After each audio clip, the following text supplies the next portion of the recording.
Hi hello welcome back to Bhuvana YouTube channel. ಇವತ್ತಿನ ದಿನ easy and ಕ್ವಿಕ್ಕಾಗಿ ಒಣಮೆಣಸಿನ್ಕಾಯಿ ಚಟ್ನಿ ಹೇಗೆ ಮಾಡೋದಂತ ಹೇಳ್ಕೊಡ್ತಿದ್ದೀನಿ. ಇದಕ್ಕೆ ಮೊದಲಿಗೆ ಬೆಳ್ಳುಳ್ಳಿ, ಕಡಲೆ, ಕೊತ್ತಂಬರಿ ಸೊಪ್ಪು, ಕರಿಬೇವು, ಒಣಮೆಣಸಿನ್ಕಾಯಿ, ಕಾಯಿ ತುರಿ ತೊಗೊಂಡಿದ್ದೀವಿ. ಮತ್ತು ಹುರಿದಿಡ್ಕೊಂಡು ಸಿಪ್ಪೆ ತೆಗೆದಿಡ್ಕೋಬೇಕು. ಇದು ಶೇಂಗಾನ ಆದರೆ ಸ್ವಲ್ಪ ಸಿಪ್ಪೆ ತೆಗೆದ್ಬಿಟ್ಟಿದೆ, ತೆಗಿಬೇಕಿನ್ನು. ಮತ್ತು ಇವಾಗ ಒಂದು ಜಾರಿಗೇ ತೆಗೆದಿಟ್ಕೊಂಡಿರೋ ಅಂಥ ಒಣಮೆಣಸಿನ್ಕಾಯಿ ಮತ್ತು ಕೊತ್ತಂಬರಿ ಸೊಪ್ಪು, ಕರಿಬೇವು, ಬೆಳ್ಳುಳ್ಳಿ, ಕಡಲೆ, ಶೇಂಗಾನ ಫುಲ್ ಸಿಪ್ಪೆ ತೆಗೆದು ಹಾಕ್ತಿರೋದಿದು, ಕಾಯಿ ತುರಿ ಮತ್ತು ರುಚಿಗೆ ತಕ್ಕಷ್ಟು ದಪ್ಪ ಉಪ್ಪನ್ನು ಹಾಕಿ ಫೈನಾಗಿ ಸ್ವಲ್ಪ ನೀರು ಎಷ್ಟು ಬೇಕು ಕ್ವಾಂಟಿಟಿ ನೋಡಿಕೊಂಡು ಮಿಕ್ಸ್ ಮಾಡ್ಕೋಬೇಕು ನೀರನ್ನ. ಇದಕ್ಕೆ ಆಮೇಲಿಂದ ಇದು ಒಗ್ಗರಣೆಗೆ ಸ್ವಲ್ಪ ಆಲ್ರೆಡಿ ಆಯಿಲ್ ಹಾಕಿ ರೆಡಿ ಮಾಡಿ ಇಟ್ಕೊಂಡಿದ್ದೀವಿ. ಸಾಸಿವೆ, ಕರಿಬೇವನ್ನ ಸಿಡಿಸಿಟ್ಕೊಂಡಿರೋದು ಒಂದು ಬಾಣಲಿಗೆ.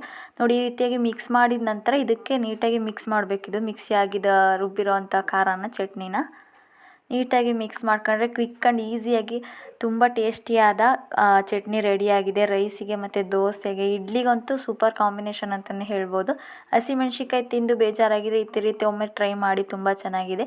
ಈ ವಿಡಿಯೋ ನಿಮಗೆಲ್ಲ ಇಷ್ಟ ಆಗಿದೆ ಅಂದ್ಕೊಳ್ತೀನಿ. Thank you for watching.